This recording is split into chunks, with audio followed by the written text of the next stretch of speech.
This is an interesting killing challenge for white. The first thing you should observe is that white has all these stones, kind of anticipating a potential escape for black. But you need to find the right move for black to even attempt the escape. So white will have to play this as the first move. Otherwise, black can live very comfortably. And number two, so white will have to try this, and the hope is that white can get to play on the outside, threatening this snapback, right? This is going to be a snapback, very good pattern for white. And of course, if black connects here, it's already dead. And black cannot Atari from behind because this is on the corner, it's the 1-1 point. So this is what white is trying to achieve. But black can play some really tough moves, right? Crawling here doesn't work because white can just extend back. There's nothing for black to play. But in this situation, black can try to find a way to extend liberties here on the right side. Black can play this clamping move. It's really sharp. White cannot play this, otherwise white will be killed this way, and black will live at number 8. So white can only connect here, and now black can play number 4. And all of a sudden, black has 2 liberties on the outside, because white cannot come in here. White will need 2 moves, and if white plays something like this, black can succeed. White can come in here, and it'll be too late, right? Black can capture these 2 stones first and form 2 real eyes.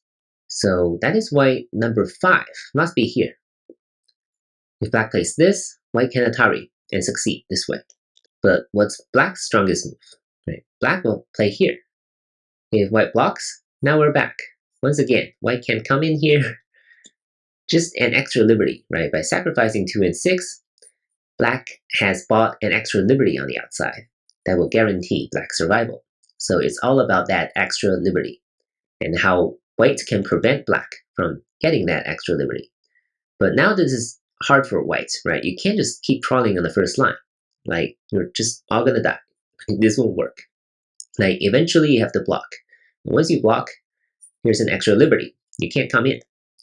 So if you block at number 9, white still fails. So what should white do after number 6? Actually, look at the corner. White can now actually play this move. It's a really neat move. It's threatening to cut here. So if black is not careful, white can cut, right? And capture black this way. So that's why this move will work. But now, of course, the hope is that black might want to try to find an extra eye here, number 5 swallowed, but white won't allow that by playing the throw in here at number 9, keeping this a fake eye, right? And now what happens is that white can play this bend on the outside. Seems like a nice eye space. Seems like a seki as well, but it's not. It's not mutual life. Black will be dead, right? Because eventually, black will have to fill in both of these mutual liberties and can only capture a straight 3, not a bend 4. So this is how white succeeds. It's quite a complicated pattern. And of course, our stone here is also useful because now black cannot really escape because of the existence of this stone. So it's a very complex sequence. Make sure you understand what's going on and let me know if there's any confusion. I hope you enjoyed this challenge and I'll see you in the next video. Thank you.